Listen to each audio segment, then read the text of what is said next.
Hello, everybody. Welcome to the Christine Upchurch Show and the Vibration of Change. There are people behind this show whose faces you don't see, and I want to give a shout out to them. First of all, Olivia at Transformation Talk Radio. Hello, and thank you for what you're doing. Hello, and thank you for being here.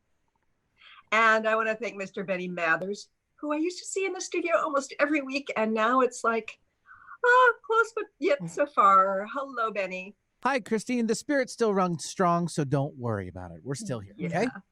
And how are your kids doing the week before Christmas? They're getting antsy. I think they've been antsy since last March, though, too, since everything kind of, stayed in place. But we are doing well, and Merry Christmas to you and Happy Holidays to the rest of our listeners. Yes, Happy Holidays. I also want to give a shout out to Kyle, who does all the behind the scenes work to get these people vetted and then scheduled and make sure all the paperwork comes. And so, we're approaching the end of the year, and I want to make sure to express my gratitude to Kyle as well. And I want to express my gratitude to you, the listener. So grateful you join us here. And I know that you might be listening live on 1150 AM KKNW in the Seattle area, or you might be listening live on transformationtalkradio.com. You might be watching live on Facebook on Christine Upchurch, my professional page, or perhaps on Transformation Talk Radio Facebook page. You might be listening after the fact on my YouTube channel. I'm sort of getting my YouTube channel with the help of Kyle up and running, so you can find me there. Or you might be listening on christineupchurch.com, or perhaps on one of the dozens of podcasts it ends up in. But we're very grateful you're joining us, wherever you're from and whenever it is. We have been going through so much transformation this year. And I believe that we've been going through a great deal of transformation for a couple of decades. Some say it probably started in the mid to late 60s, early 70s. But I think over the last 20 years, 25 years, we've been catapulting forward. And for some of us who've been in the consciousness movement for many years, we might be looking at the external world and saying, hey, things are getting crazy here. What's going on? We've been doing our meditating, we've been clearing out our shadow side. We have been showing up with the vision of what we want to create. And there is craziness. So the question becomes, what's going on from the higher perspective? And we have many guests on the show who talk about that. And we've got guests today who are talking about that very thing. We have two guests. This is going to be three instead of two. We have Penelope Jean Hayes. She's a leader in the field of contagious and osmotic energy. I love this. We're going to talk to her more about this. Known as viralenology.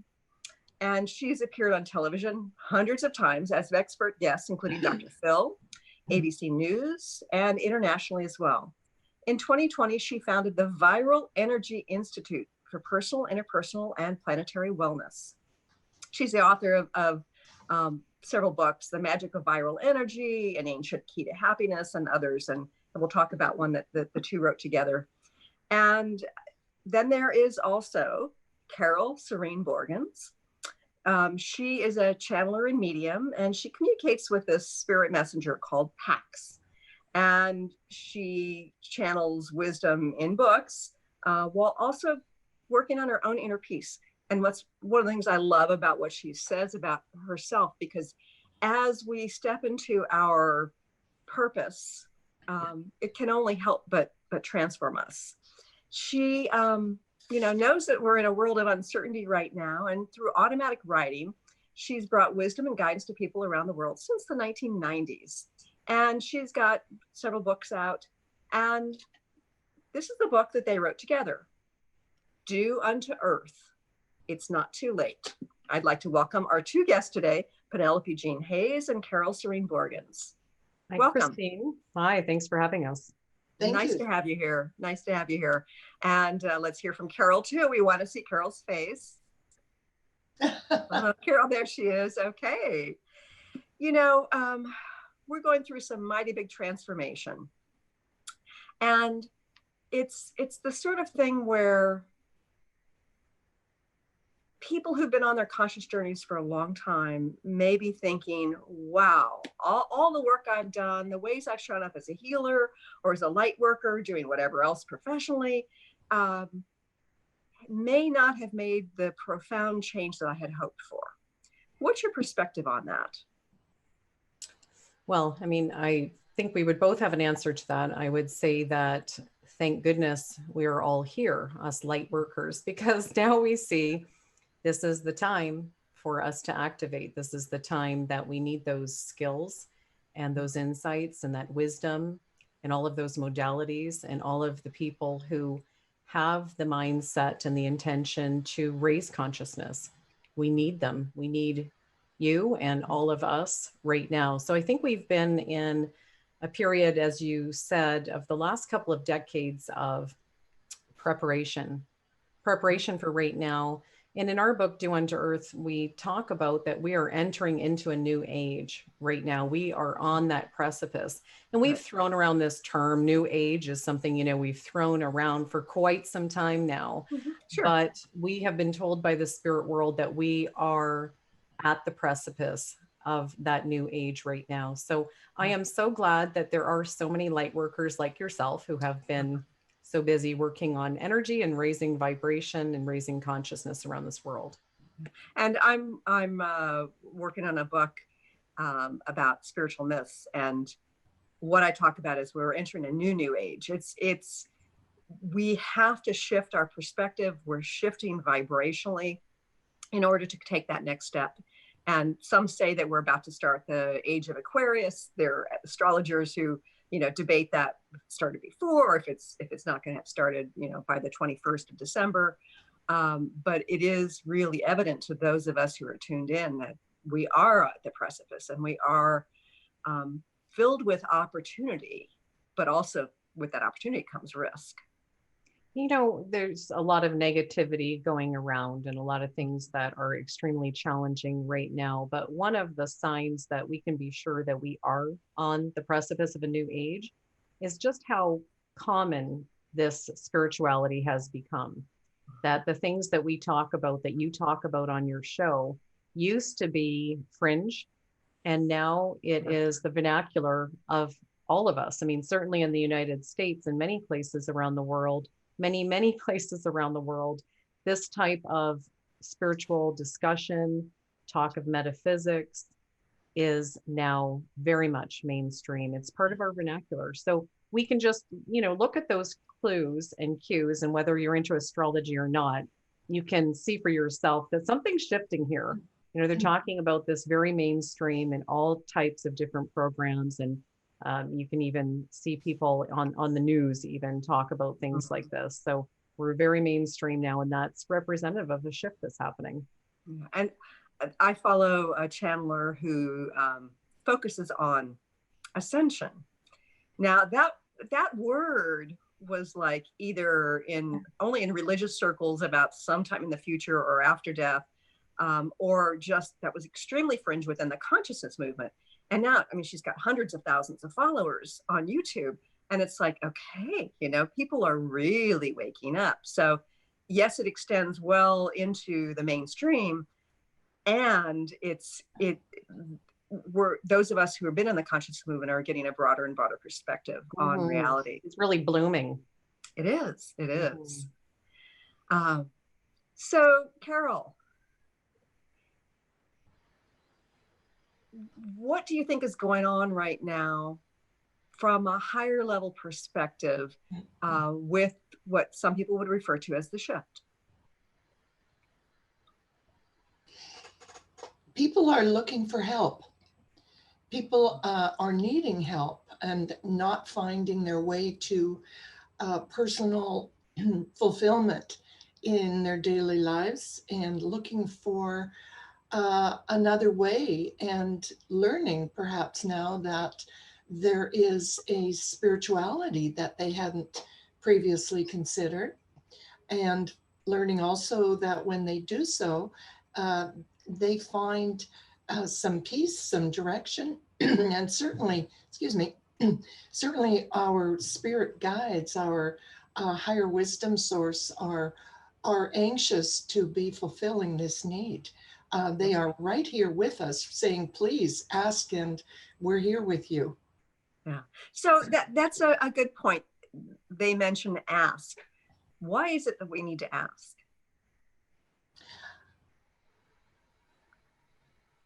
In order to pinpoint what a person is looking for and will serve their highest and best good, that ask is important. Spirit is out there. I can speak to Pax, who is the guiding light for us at this point. And he does not just attach himself to people or causes without being requested to do so. There is a need to share and impart wisdom and guidance for humanity. And Spirit is so anxious to do that when humanity is ready. And that comes to the ask part. Only when a person is ready and therefore open to receive will this communication be its best and bring what that person is looking for. They have to understand that there's truth and purity in the guidance, but they have to be ready to receive it. Mm-hmm. And my inner guidance also tells me that we've come here with free will. We've come here with this veil of separateness, and that although, my guides tell me that, guidance will interfere when absolutely necessary, unless we consciously invite them in on some level, on an energetic level. It may be verbal, it may be not, but they're kind of standing back. And Yes. So the more of us who invite the guidance in, the more empowered each of us become as individuals, but the more light-filled our planet becomes. Absolutely. Yes. It's a consciousness raising, and it's like a tsunami of energy that is overtaking people now, and hopefully more and more each day. And thank you for your share in this and allowing our words to be heard. Okay, Penelope. Okay, before we get into the book, I want to know, what is viralenology? Yeah. Maybe I'm pronouncing it correctly. Am I pronouncing it correctly? Yes, you are. Okay. Viralenology is derived from two words, viral energy. So it's the study of contagious energy in social interactions and the environments all around us. So in very basic terms, we know that laughter is infectious. A smile is contagious. You look at a baby. This is a great little, very simple example. We all know, you look at a baby and they're, smiling. Well, what do you do if you've ever caught yourself, passing by a mirror when you're looking at that smile? You're doing exactly that. You're also smiling. We who work on television know this too.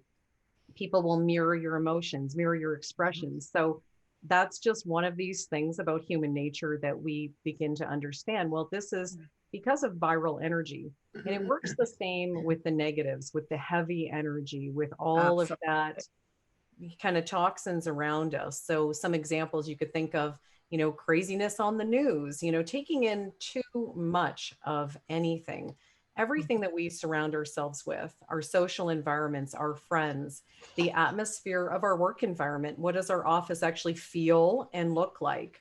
Right. All of those things are energetic impacts, for better or for worse, for the light or for the heavy. Heavy just meaning, that the light is polluted by different toxins. There's stuff in the way of the light. Right. So we take that in. And the reason why we take that in is because we as energy beings have a semi-permeable membrane.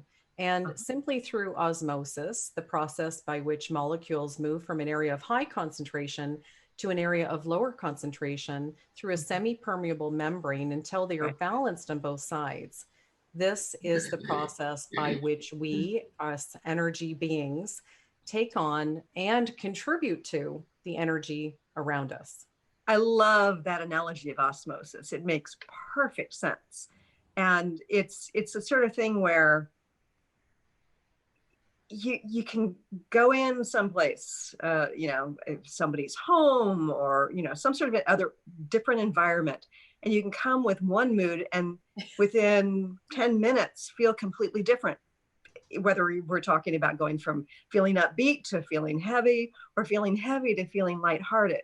And it's very evident to me that there's something in the energetics of it that gets through our field that affects our psychology. Right. So what happens when you marinate in whatever that, we're going to call it an energy temperature for the sake of an example. What happens when you're marinating in an energy temperature that is, let's say, the lower vibrational energies for a chronic period of time? It's one thing to spend some time, you have to do a certain thing. You have to visit with a certain frantic person. You have to go into a work environment or meeting that's hopped up.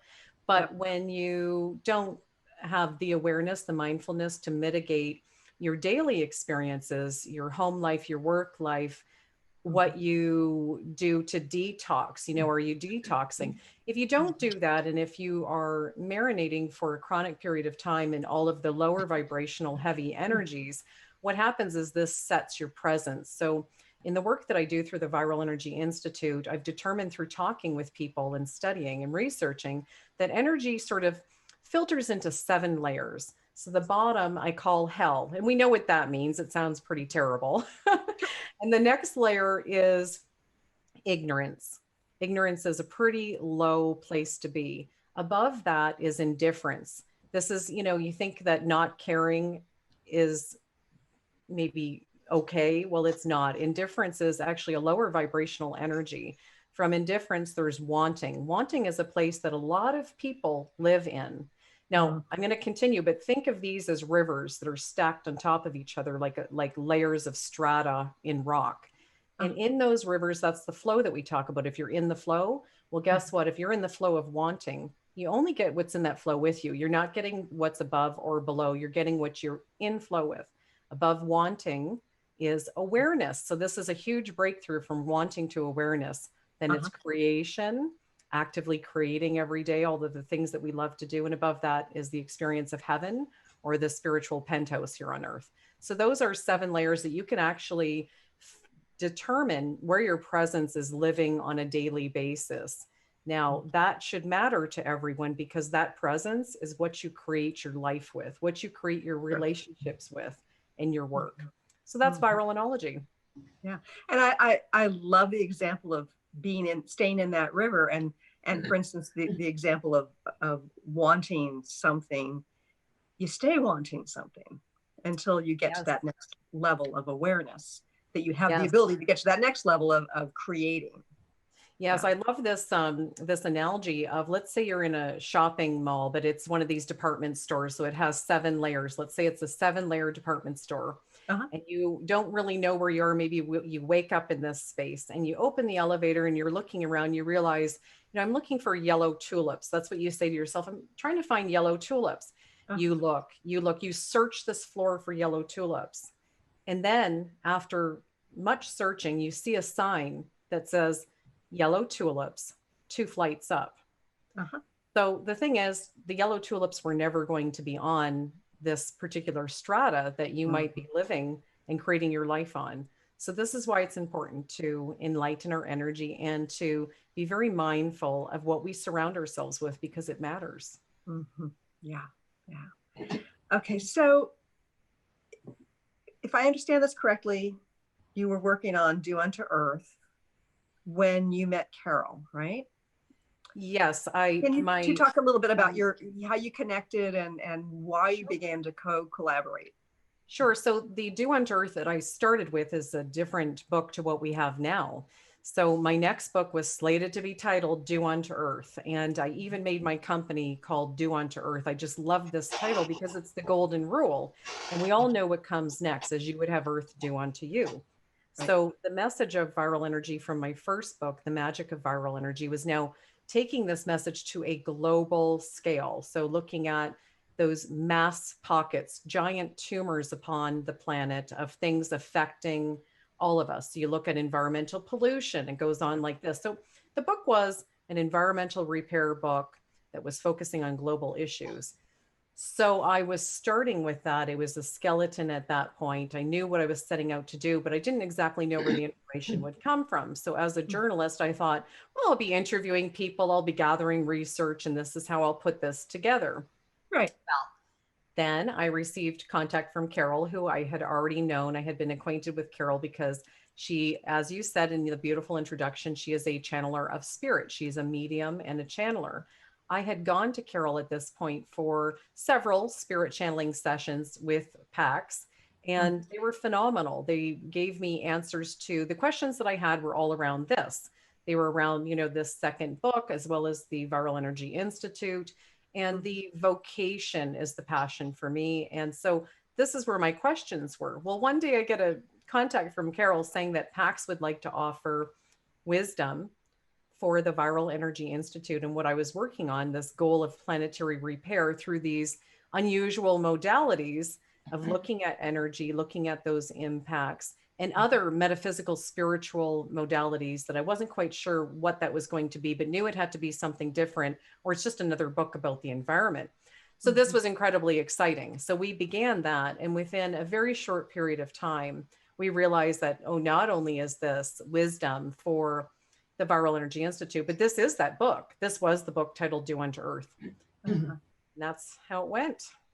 So Carole, you refer to this messenger as PAX.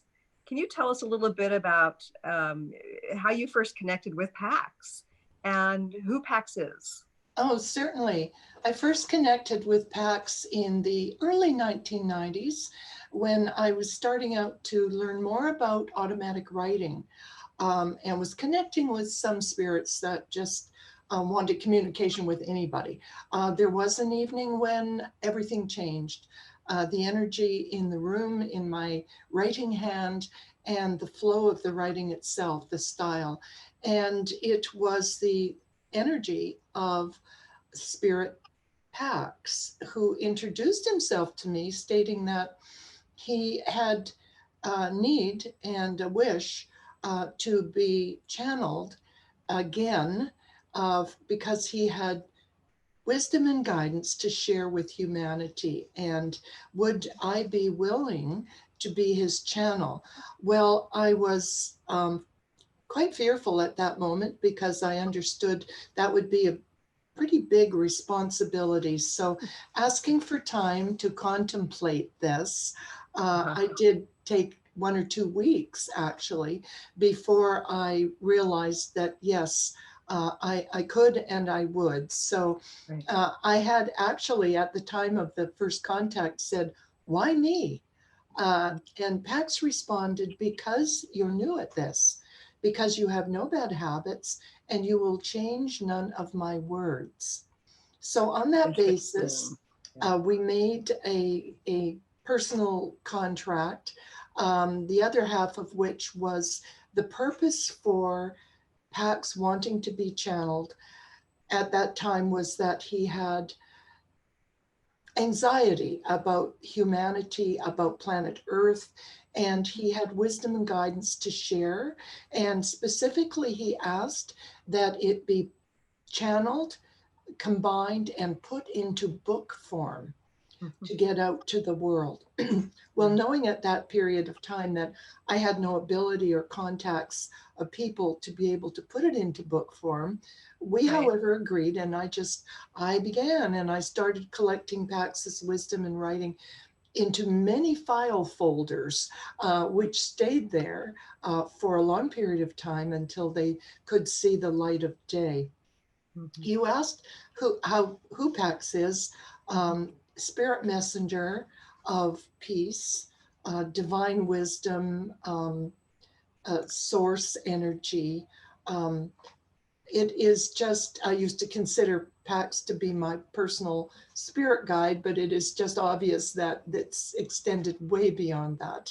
And he is intending to be able to make a difference in our world today, in ourselves as individuals through empowerment of each of us, which is his underlying message always, is that we each have the power to make this difference that we wish to see in this world today. And through And that, that's yeah, and that is so important, such an important message, that we can be empowered, that we should be empowered, that we have the ability to become empowered.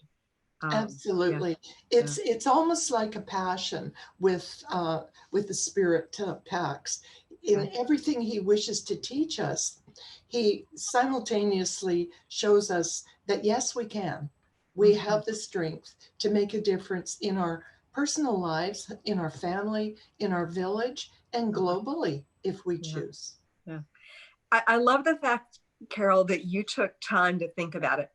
I flash back to, it was 2003 when I was learning something called reconnected healing, and I was getting my reconnection session, and there I could see in my mind's eye two beings standing over me, and they said, will you agree to do this work? And immediately it's like, yeah, oh, this feels good. Yes. Not knowing that it was soul contract, and it meant that I was going to be traveling the world. It meant that I was going to be teaching, that I had a whole lot of responsibility associated with that. So I have such admiration for you that you have the sensibility to think about it for 2 weeks. Thank you. We have to go to a quick break, but when we return, we're going to talk a little bit more, or perhaps a lot more, about what it means to do unto earth, and why it's not too late, but what the steps are. Stay tuned for more with Penelope and Carole.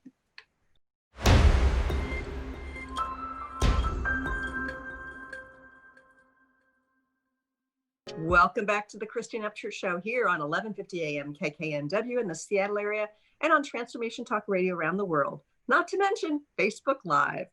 I am talking to the authors, the co-authors of Do Unto Earth, It's Not Too Late, Penelope Jean Hayes and Carole Serene Borgens. Now, Penelope, when we talk about do unto earth and the implications as we'd like earth to do unto us, what have we been doing unto earth in sort of the high level perspective, both in the physical level as well as the energetics? So we have allowed ourselves to really be taken out of the food chain of planet Earth, and not just the food chain, but the ecosystem chain. So in recent years, I'm going to say since the Industrial Revolution, things have changed dramatically, right? So it used to be small farms. Now it's factory produced everything. So we had the advent of plastic. So it went from glass bottles to plastic bottles. And this happened, overnight.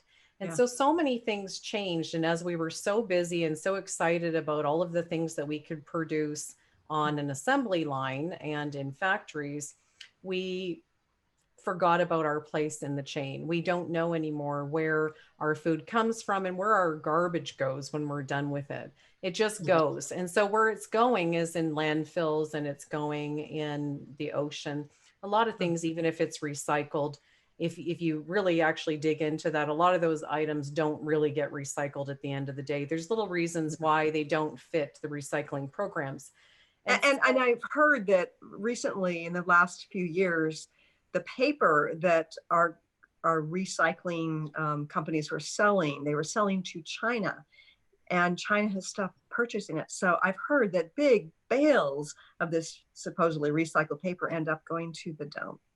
A lot. So the more you learn about it, the more you understand that recycling forever materials is not the solution. The solution is to not make forever materials. So plastic being one of them. So plastic is crude oil mixed with other chemicals, and it's toxic to our food. A lot of people don't realize that it's off-gassing. It's off-gassing within our homes. The PVC piping that is now our plumbing used to be made out of copper. Now it's PVC, which is the most toxic of all the plastics. So what we've done, Christine, is we've become mindless.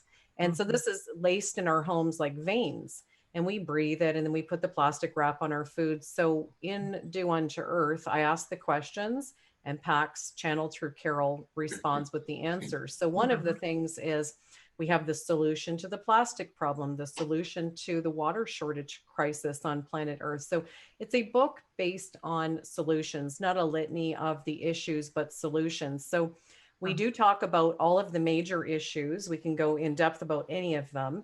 And we are given solutions, even replacements for crude oil, what will get us into space, travel at light speed and beyond. And it is a no fuel fuel, which means it won't need, right now, if you're traveling, there's a gas tank. And Sure. on an airplane, there's something that holds the gas.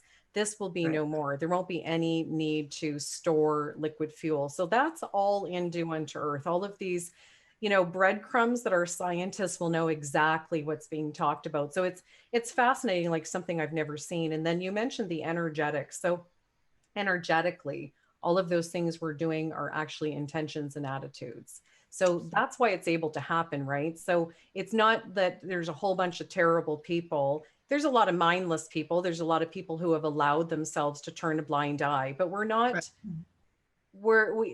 we have a head on our shoulders. We know what's going on. If we allow ourselves for just a moment to think about, what is the factory farming industry? What is happening to those animals, those souls? Yeah. And PAX confirms they all have a soul. Of course they Just do. think Yes. about it for a moment, and you will draw your own conclusion, because you have a soul and your empathy will allow you to understand that there's something wrong with what we're doing. And Yes. that same common sense can go for a lot of things. There's something wrong with putting water in plastic bottles and one-time use straws and one-time use.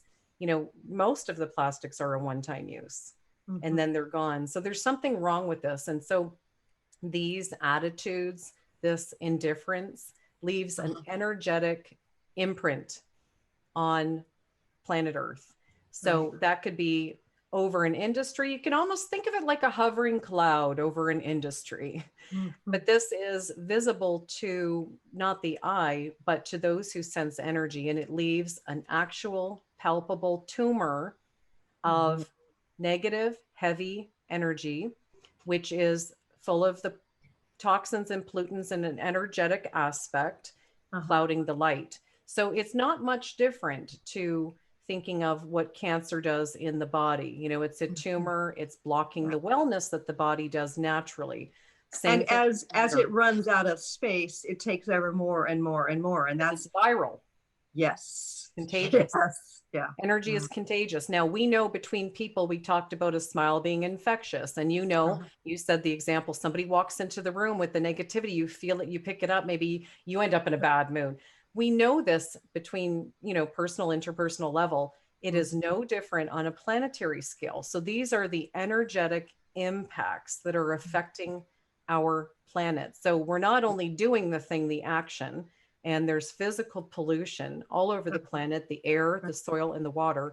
In addition to that, there is an energetic impact. There's a repercussion energetically, and this creates more because it is viral. So it starts with our intentions, our attitudes, and then our thoughts, and then actions. But it all comes back to intentions. So each one of us have to reevaluate our intentions and what we want to create and contribute in this world. And that means that we have to get beyond the wanting to the awareness layer. Because if we aren't aware, then it's affecting us anyway, and certainly it's affecting Earth. And yet we can't move beyond to create the intention and shift things.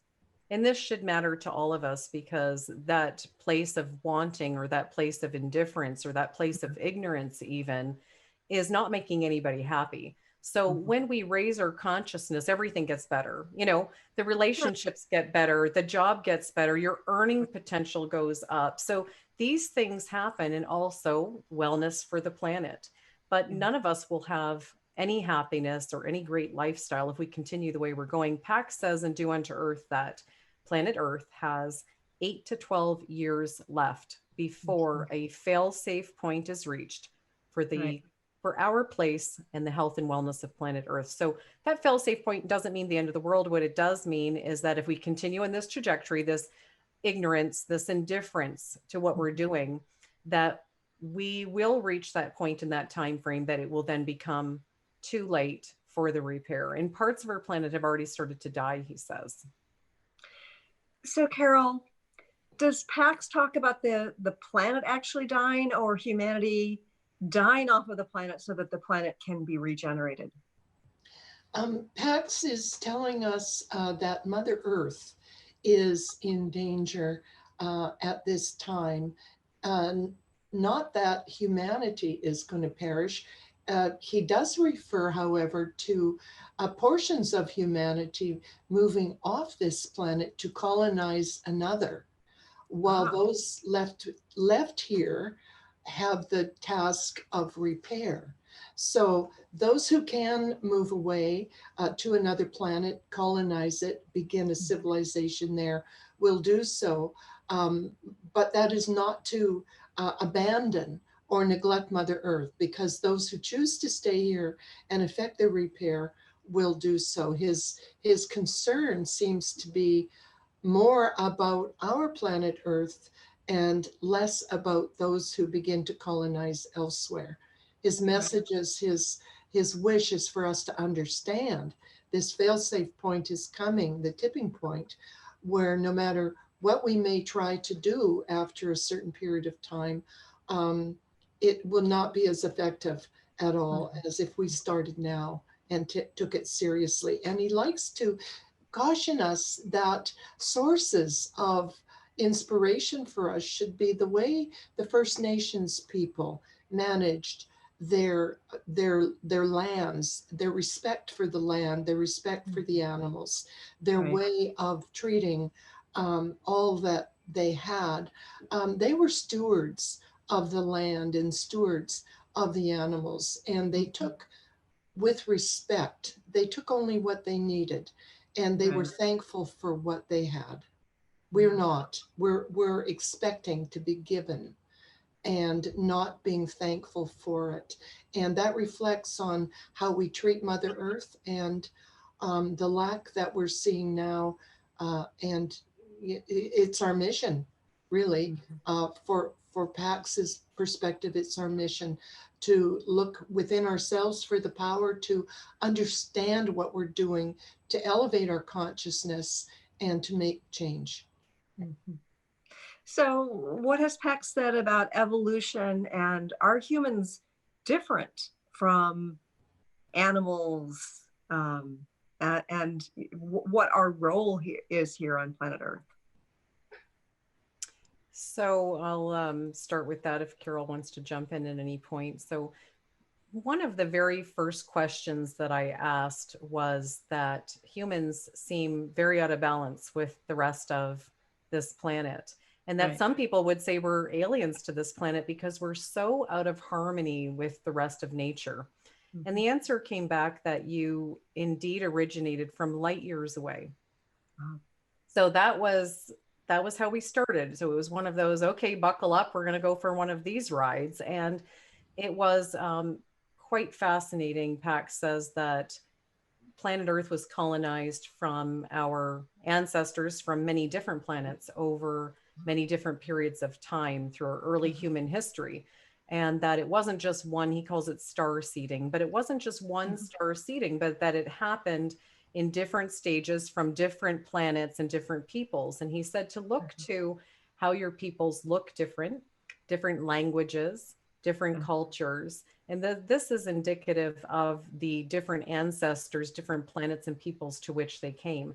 And that this is evidenced in early cave drawings and artwork. And that if, the people that know what they're looking at know this story to be true, and that the evidence is there and passed down through stories. This is really interesting because Greg Braden talks about research that indicates that there is something in our DNA that indicates it was manipulated. It didn't just evolve naturally. And that is scientific validation, or, suggests that it could be scientific validation of what you're talking about, what Pax has talked about. Well, sure. Well, even the missing link is a form, no information, a missing piece of information is a form of validation also. In all of our great work, all of the anthropologic wisdom that we have garnered over these many years, we've never been able to figure out the conundrum of the missing link. And there's a reason why. And so Pax says that no animals were brought to this planet, that all the animals, we're talking even the chimpanzees, the great apes, were here. He says that there were what we might think of as the early man. Talk about Neanderthal, the different, can't think of the names right now, all of the different early mankind that we think of, that we evolved from, that indeed some peoples did, that there was evolution in some cases that did play out on planet Earth. Some were brought in those stages, but that there is a link that is not present between the two, that we did not evolve from the chimpanzees, is what he's saying, that there were fully formed, as we would think of them, humans as we know them now, brought, but also in addition to that, different peoples in different stages of development brought for different purposes. You think of helpers, worker bee types, they were brought at different stages of their development, as well as highly advanced.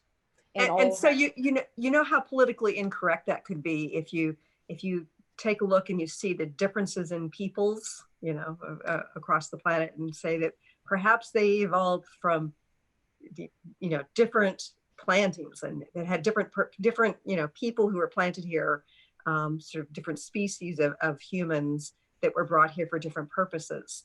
Well, and we do actually have one purpose according to PAX. So planet Earth as a whole was the Planet Earth Project, and that it is a very special place. And the entire purpose of it was to bring different peoples together, to unite, and to see how, it's funny, right? Yes. It's funny because we're still working on it. We are, yes. Yeah. I love how quick you are at that. You saw where that sentence was going, that we were brought here to see how our civilization, meaning the word civil, develops. Yes. And how we would work together. And he says to look at your differences, and those are the strengths. So this isn't a matter of, you know, forget about the discrimination, inequality, all of these things that we're getting caught in the weeds. It is specifically the differences between us. Even in medicine, sometimes those differences are the strength that provides the cure to whatever that disease is, and that to look at what makes you different, what makes you unique in all aspects, and to celebrate that. You're liking this. I love this. And this is actually one of my chapters in the top 20 minutes about spirituality. This we are one business. Yes, we are all connected, but we are playing different instruments in the same orchestra. And yes, we need to play our music beautifully together, but it is our unique gifts that provide this synergistic expansion, because the sum, I mean, the total is greater than the sum of the parts. Why would we all want to be the clarinet? Exactly. This does not an orchestra make. So Carole, what does PAX talk about relating to the future of the energy that we use to get around and to live? Because right now we're dealing with fossil fuels, and I know that there is some hope that we may be shifting into another kind of energetic usage.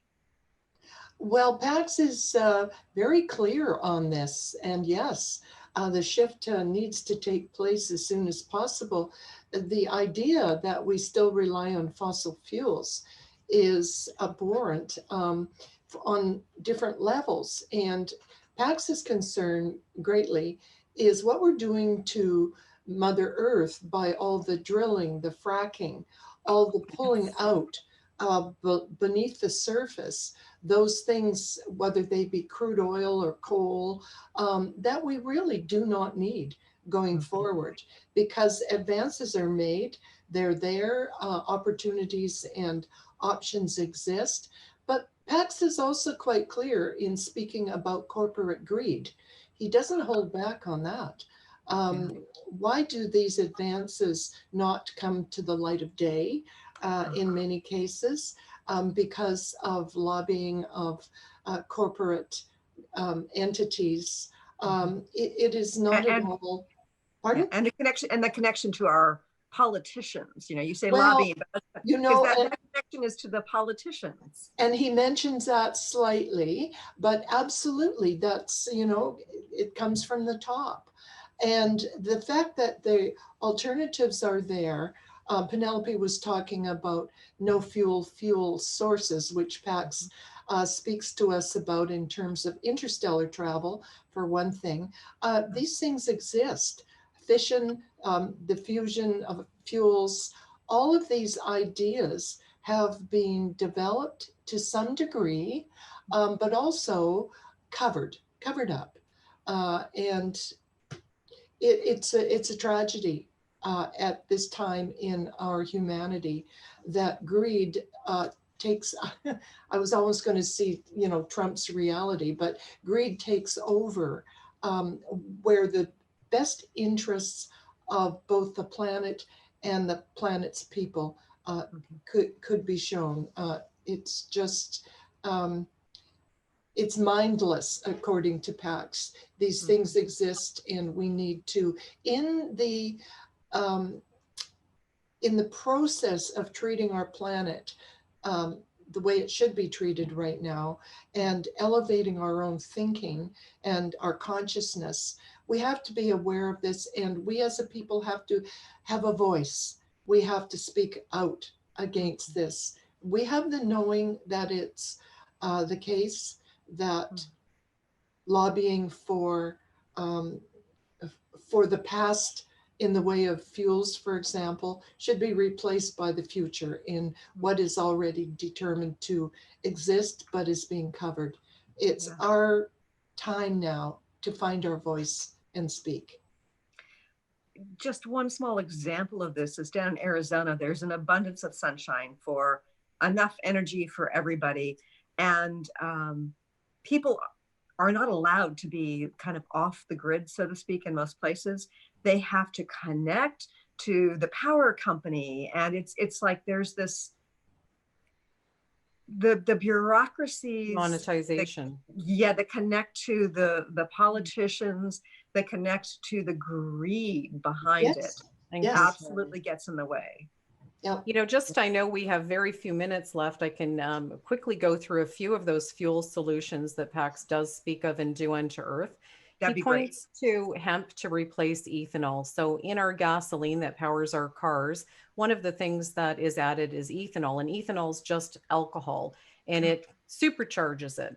So ethanol is made out of different things in different countries, but in the United States, it's made out of corn. And the United States is the largest producer of ethanol in the world, exported all over the world.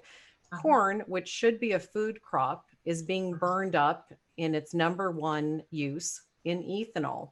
So the numbers are absolutely staggering. If that same corn in that same land used to produce ethanol was used to produce corn for food, it could end famine and starvation and really be a game changer in and of itself. So what he says is to use hemp instead of ethanol. Hemp instead of ethanol. And not only does it grow really, really fast, it's super renewable, and it takes more carbon out of the atmosphere than just regular trees. In addition to all of that, it uses very little land, all of those incredible benefits. It's also more effective as a gasoline. So he goes through different stages. So the first thing is, well, let's, see what we can do to fix what you're already working with.